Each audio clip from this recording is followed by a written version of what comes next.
అధికారంలోకి రావడం కాదు, అధికారంలోకి వచ్చినాక ఆ స్థాయిని పట్టుకొని ప్రజలకు మంచి చేస్తున్నామా, గెలిపించిన ప్రజలను ఏ మాదిరిగా మనం చూసుకుంటున్నామో అనేది కూడా ముఖ్యమే.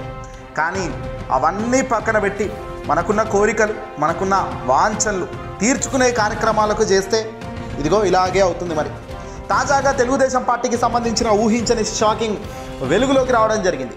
ఒక మహిళ ఇటీవల ఈరోజు బయటకు రావడంతో ఆదిమూల్యం చీకటి కోణం బయటపడింది. తెలుగుదేశం పార్టీ సత్యవేడు ఎమ్మెల్యే కోనేటి ఆదిమూల్యం రహస్య గది చరిత్ర చిత్రాలు ఇప్పుడు వెలుగులోకి వచ్చినాయి. అవును, సత్యవేడు టీడీపీ ఎమ్మెల్యేగా తెలుగుదేశం పార్టీలో గెలిచిన ఆదిమూల్యంపై ఓ మహిళ సంచలన ఆరోపణ చేసింది. మొదట నిజమా అబద్ధమా అనుకున్నాం, కానీ తాజాగా తెలుగుదేశం పార్టీ హైకమాండ్ కూడా దీనిపై సీరియస్గా స్పందిస్తూ ఆయన్ను తాజాగా సస్పెండ్ చేస్తూ కూడా ఉత్తర్వులు జారీ చేసింది. కోనేటి ఆదిమూల్యం లైంగికంగా వేధించాడని, ఎవరికైనా చెబితే అంతం చేస్తానంటూ బెదిరించాడు అంటూ ఓ మహిళా బాధితురాలు మీడియాకెక్కింది. ఎమ్మెల్యే గురించి అందరికీ తెలియాలనే నేను ఒక స్టంట్ చేశాను అంటూ ఆమె ఏం చేసిందో కూడా చెప్పే కార్యక్రమం చేసింది. ముందుగా ఆ మహిళ ఈ ఎమ్మెల్యేకి ఎలా పరిచయం, ఏం జరిగింది ఒక్కసారి దగ్గరగా ఈ వీడియోని చూసే కార్యక్రమం చేయండి.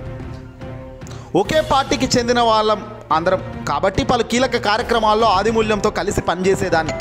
అలా పరిచయమైన తర్వాత నేను మహిళా విభాగంలో కాస్త దూకుడుగా పనిచేశాను కాబట్టి నా ఫోన్ నెంబర్ ఎక్కడో తీసుకున్నాడు ఎమ్మెల్యే. నా మొబైల్కు పదే పదే కాల్స్ చేసేవాడు.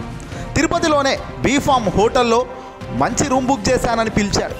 109 రూమ్కి రమ్మని చెబితే అక్కడికి నన్ను బెదిరించాడు. అక్కడికి నేను వెళ్ళాను, అక్కడ నన్ను బెదిరించాడు, లైంగికంగా దాడి చేశాడు, నేను లొంగిపోయాను అంటూ కూడా సదరు మహిళ చెబుతుంది. జరగాల్సిన కార్యక్రమాలన్నీ కూడా జరిగాయి. హైలైట్ ఏంటంటే మా భర్తకు దొరికానని, మా భర్తకు అర్ధరాత్రి సమయంలో ఈ ఆదిమూల్యం ఎమ్మెల్యే నాకు ఫోన్లు చేస్తూ మళ్ళీ రమ్మని కోరిక తీర్చమని అడుగుతున్న సమయంలో నా భర్తకు నేను దొరకడం జరిగింది. ఆయన నన్ను కొట్టాడు. ఆ తర్వాత నా భర్త సూచనల మేరకు ఓ పెన్ ఇచ్చాడు. ఆ పెన్కు కెమెరా ఉంది. ఆ కెమెరాను తీసుకొని మళ్ళీ ఆదిమూల్యం పిలిచినప్పుడు నేను వెళ్ళింది షూటింగ్ చేసుకొని వచ్చి మరీ ఇప్పుడు విడుదల చేస్తున్నాను అంటున్నారు. నిజంగా ఏ స్థాయికి ఇలాంటి కేసులు వస్తున్నాయో చూస్తే నిజంగా ఇది వాడి తప్ప, ఎమ్మెల్యేగా ఉన్న వాడి తప్ప, పోయిన వీళ్ళ తప్ప ఎటు అర్థం కాని పరిస్థితి. సరే, వీళ్ళు పోయారు, వీళ్ళు అడగాల్సింది ఏదో గట్టిగా అడిగినట్టున్నారు, అక్కడ నిరాకరించారు.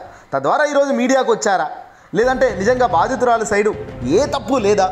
ఎందుకంటే ఆ వీడియో తాను విడుదల చేసిన వీడియోలో తాను ఎంతో ఎగ్జైటింగ్గా కనబడుతూ ముందుకెళ్తున్న వైన్యాన్ని కనబడుతుంది. మరి అలాంటి కార్యక్రమాల్లో అలాంటి వీడియోలు విడుదల చేయడానికి గల కారణం ఏంటి? ఖచ్చితంగా ఆర్థికంగా గట్టిగా ప్యాకేజీ తీసుకొని పక్కకు పోదాం అనుకున్నారా? ఏం జరిగిందో ఇన్వెస్టిగేషన్లో బయటపడుతుంది. కానీ తాజాగా టీడీపీకి సంబంధించిన ఎమ్మెల్యే ఆదిమూల్యం వీపు పగులగొడుతున్నారు హైకమాండ్. ఆల్రెడీ చంద్రబాబు నాయుడు దీనిపై సీరియస్గా ఉన్నారు. కెమెరా పెట్టమన్నది నా భర్త, లైంగికంగా తన కోరిక తీర్చాలని వేధిస్తున్నాడు అంటూ కూడా ఇప్పుడు ఆ మహిళ బయటకు రావడంతో ఎలాగో మహిళ బయటకు వచ్చింది కాబట్టి ఆ స్థాయిలో ఖచ్చితంగా ఆమెకు మద్దతు ఉంటుంది. ఆ మద్దతు ఖచ్చితంగా ఉండాలి. ఆదిమూల్యం సస్పెండ్ అయ్యాడు. తెలుగుదేశం పార్టీ ఇప్పుడు తోసిపాడేసింది. ఇది అసలు సిసలైన కథ. ఇంత దారుణంగా తెలుగుదేశం పార్టీ ఎమ్మెల్యేలు చేస్తున్న ఈ అరాచకాలు చూస్తుంటే సిగ్గుతో తల దించుకోక తప్పని పరిస్థితి. అంటే ఒక ఎమ్మెల్యే పదవి ఉన్న వ్యక్తే ఈ స్థాయికి ఎగబడుతూ పోతున్నాడంటే ఇక గ్రౌండ్ రియాలిటీ ఎంత దారుణంగా ఉంది. వెలుగులోకి వచ్చేదే మనకు కనబడతాయి, కానీ ఈ వెలుగులోకి రానివి ఇంకెన్ని ఉన్నాయి అనేది కూడా ఖచ్చితంగా ఆలోచన చేయాలి. సమయం సందర్భం వచ్చినప్పుడు పెద్ద తలకాయల భాగోతాలు ఇదిగో ఇలా బయటపడుతూనే ఉంటాయి. తాజాగా ఇప్పుడు అల్లకల్లోలం సృష్టిస్తుంది ఈ వార్త. తెలుగుదేశం పార్టీ ఓ వైపున వరద బాధితులను ఆదుకోవడం లేదు అని గట్టిగా ప్రెజర్ వస్తున్న తరుణంలో మరోపక్క ఎమ్మెల్యే ఈ అరాచక హంగులతో అడ్డంగా దొరికాడు వీడియో సాక్షిగా. ఇంతకన్నా నిసిగ్గు, ఇంతకన్నా దరిద్రం మరొకటి ఉండదు. పైగా ఆ వీడియోలు ఇప్పుడు అన్నీ కూడా సోషల్ మీడియాలో చక్కర్లు కొడుతున్నాయి. తాను పెన్ కెమెరాతో షూట్ చేస్తున్న రికార్డ్ అంతా కూడా బయట ప్రపంచానికి వచ్చేసాయి. ఇప్పుడు ఈ ఆదిమూల్యం చరిత్ర మొత్తం అందరూ కళ్ళారా చూసే కార్యక్రమమే చేస్తున్నారు.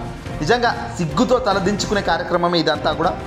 ఆ స్థాయి దాకా పోయేదానికి ఎంతో కొంత కష్టమైతే పడే ఉంటాడు. ఆ కష్టం అంతా ఆవిరైపోయింది ఈరోజు. ఎందుకంటే చేసిన పెద్ద తప్పు కాబట్టి. ఏదేమైనప్పటికీ కూడా పదవులను అడ్డుపెట్టుకోనో, రాజకీయాలను అడ్డుపెట్టుకోనో, పెద్ద పెద్ద తలకాయలు ఉన్నారన్న వెనకాల కాపాడుతారో అనే భ్రమలకు పోకుండా పదవిని కాపాడుకుంటూ ఆ పదవి ఇచ్చిన పేద ప్రజలకు, ఓట్లేసిన కోట్లాది మంది అభిమానులకు మంచి చేసే కార్యక్రమం చేస్తూ ముందుకెళ్తేనే మనగడ ఉంటుంది తప్ప ఇలాంటివన్నీ వరస్ట్ కార్యక్రమాలు చేస్తూ ముందుకెళ్తే ఇదిగో ప్రకృతి ఇలాగే దొరకబట్టిస్తూనే ఉంటుంది.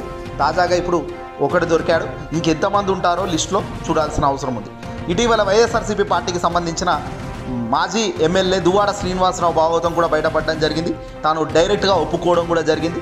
ఆ తర్వాత పార్టీ పూర్తిగా వాళ్ళని పక్కన పెట్టే కార్యక్రమం కూడా చేసింది. ఆ రోజు దువ్వాడ శ్రీనివాసరావు చాలా హైలైట్ చేసిన టీడీపీ ఎల్లో మీడియా మరి ఇప్పుడు సమాధానం చెప్పగలుగుతుందా? మీ వాడు ఇంత దారుణంగా ఏకంగా వీడియోలే దొరికాయి కదా, ఇప్పుడు చెప్పండి రా తమ్ముళ్ళారా అంటూ అందరూ కూడా నవ్వుకుంటున్నారు. ఏదైనా ఎల్లకాలం ఒకే మాదిరి ఉండదు కదా, ఓ రోజు మీది అయినప్పుడు ఓ రోజు మాది ఎవడో కూడా దొరుకుతాడు. దరిద్రుడు ఎక్కడో దగ్గర ఉంటాడు కదా.